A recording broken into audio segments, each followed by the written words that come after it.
បាទសួស្តីបងប្អូនទាំងអស់គ្នាបែកគ្នាមួយរយៈធំហើយដោយសារតែខ្ញុំមិនសូវបានចេញវីដេអូដោយសារតែរវល់ហើយណាមួយបាទរនៅប្រធានបទបន្ថែមមិនទាន់បាននៅក្នុងការនិយាយចែកជូនទៅដល់បងប្អូនតាក់ទងទៅនឹង YouTube ហ្នឹងហើយចង់សួរសុខទុក្ខបងប្អូនដែរថាតើសុខសប្បាយជាទេមួយរយៈហ្នឹងសម្រាប់ខ្ញុំវិញគឺសុខទុក្ខដើរទន្ទឹមគ្នាតែម្ដងហើយបងប្អូនបាទអញ្ចឹងកុំឲ្យខាតពេលយូរយើងនិយាយទៅលើប្រធានបទយើងតែម្ដងថ្ងៃនេះខ្ញុំមិនសម្រួចមុំទៅលើប្រធានបទណាមួយទេ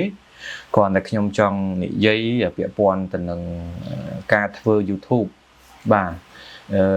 ខ្ញុំនៅតែនិយាយដដែលនៅតែជំរុញលើកទឹកចិត្តដល់បងប្អូនដែលនៅចង់ចាប់ផ្ដើមក៏ដូចជាបានចាប់ផ្ដើមហើយឬក៏អ្នកដែលកំពុងធ្វើហើយខ្ញុំចង់លើកទឹកចិត្តបងប្អូនឲ្យបន្តធ្វើទៅ YouTube ត្បិតថាបច្ចុប្បន្ននេះតាក់ទងទៅនឹងថវិកាដែលបានមកពីចំណូល YouTube នោះវាមិនមានច្រើនដោយកាលពីមុនក៏ដោយក៏ប៉ុន្តែបងប្អូនត្រូវគិតថាការធ្វើ YouTube នេះសម្រាប់ខ្ញុំគឺខ្ញុំធ្វើឡើងដោយសារការស្រឡាញ់ក្តីស្រឡាញ់ទៅលើជំនាញមួយនេះហើយខ្ញុំធ្វើក៏មិនផ្ដោតសំខាន់ទៅលើរឿងរលុយដែរដំបូងឡើយគឺបាទធ្វើយ៉ាងណាបង្ហោះវីដេអូនៅក្នុង YouTube អាចថាបើសិនជាយើងរកចំណូលមិនបានក៏យើងអាចផុស keep វាទុកវារក្សាវាជាអាខាយជាឯកសាររបស់យើងទុកមើលនៅពេលដែលអនាគតទៅយើងអាចមើលសកម្មភាពយើងពីមុនឬក៏សកម្មភាពក្រុមគ្រួសារសាច់ញាតិបងប្អូនឬក៏កូនចៅរបស់យើងជាដើមបាទនេះគឺជាអ្វីដែលបងប្អូនត្រូវគិតតែបើសិនជាបងប្អូនមានកូនគំនិតកូនចិត្តថាធ្វើ YouTube ត្រូវតែរកប្រាក់ចំណូលនោះទំនងបើសិនជាបងប្អូនជោគជ័យគឺមិនអីទេក៏ប៉ុន្តែបើសិនជាបងប្អូនមិនជោគជ័យបែរទៅជាបរាជ័យ channel យើងពុំអាចរកប្រាក់ចំណូលបាន channel យើងធ្វើយូរខ្លាំងពេកអត់ម៉ោងមិនឡើងអ្នក subscriber នឹងមិនឡើងហើយ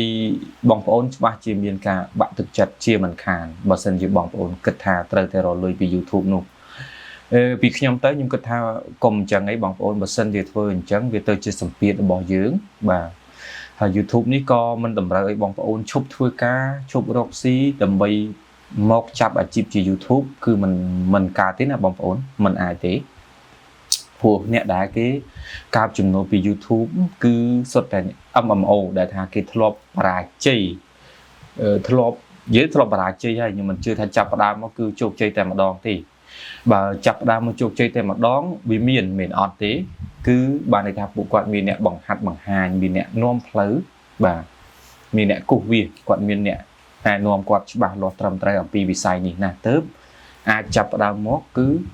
ជោគជ័យតែម្ដងបានបាទនេះពីខ្ញុំទៅណាបងប្អូនណាអញ្ចឹងហើយដូចខ្ញុំនិយាយខាងដើមអញ្ចឹងបើបងប្អូនចាប់ផ្ដើមគឺចាត់ទុកថាដើម្បីរកលុយតែម្ដងនោះគឺខ្ញុំគិតថា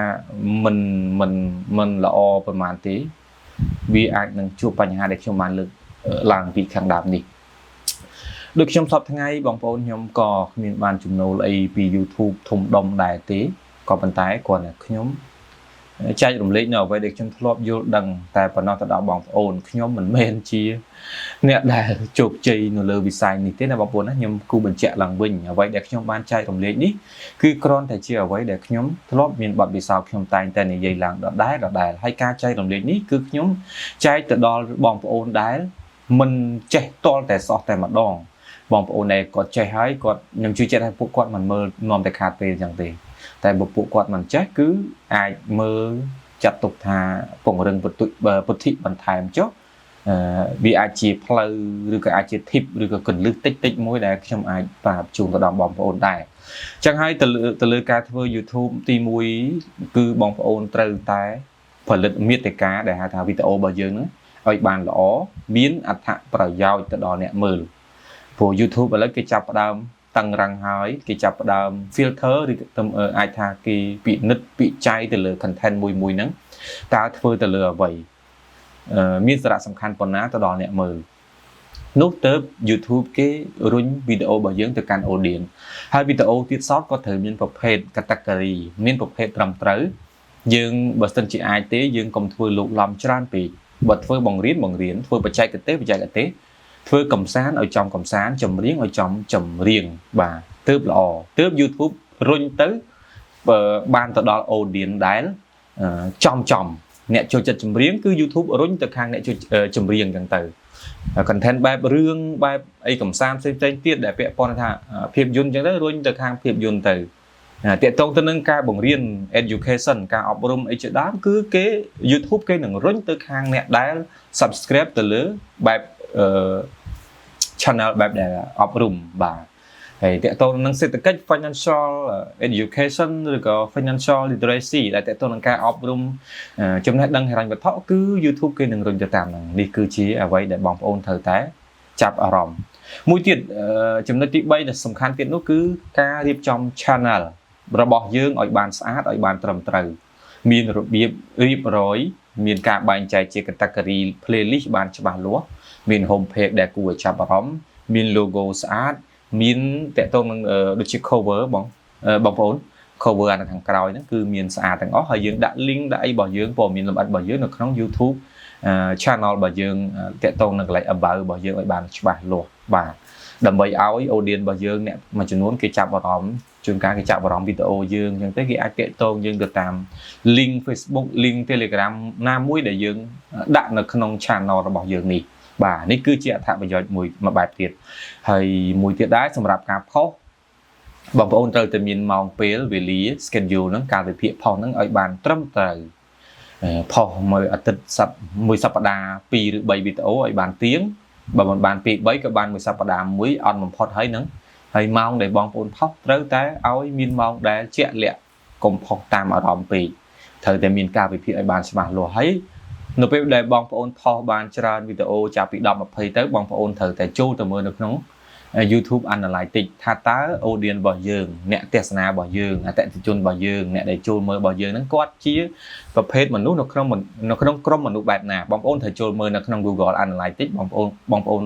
សំទោសបងប្អូន YouTube Analyze បាទ Analytics Analyze គេហ្នឹងបងប្អូនចូលមើលទៅវាមានហើយនៅពេលដែលយើងចុចទៅក្នុង YouTube Studio វាមានកន្លែងហ្នឹងហើយបងប្អូនចូលទៅមើលទៅមនុស្សវ័យណាមនុស្សនិយាយទៅមនុស្សវ័យណាអាយុប៉ុន្មានតំបន់នៅណាហើយអ្នកចូលមើលនៅក្នុង YouTube Channel របស់យើងហ្នឹងពួកគាត់អាសាចូលមើលនៅក្នុងម៉ោងណាពេលវេលាណាបងប្អូនគួរតែផុសឲ្យបានចន្លោះពេលនោះទើបបងប្អូនទទួលបាន view ច្រើននេះគឺជាចំណុចសំខាន់បំផុតដែលធ្វើឲ្យ Channel របស់បងប្អូនមានអ្នកទស្សនាច្រើនហើយយើងត្រឡប់ទៅវិញអ្នកទស្សនាច្រើនទៀតសោតគឺអាស្រ័យទៅលើប្រភេទវីដេអូរបស់បងប្អូនល្អកម្រិតណាគុណភាពកម្រិតណាមានអត្ថប្រយោជន៍កម្រិតណាហើយចេះលេងបច្ចេកទេសនៅក្នុងការតាក់ទាញអ្នកទស្សនាកម្រិតណាដូចបងប្អូនមើលនៅក្នុង Facebook រាល់ថ្ងៃគេមានកាត់ហុកនេះបានន័យថាគឺការតាក់ទាញអ្នកទស្សនាដើម្បីឲ្យចាប់អារម្មណ៍នៅលើវីដេអូនោះជួនកាលគេអូសមកគេឃើញ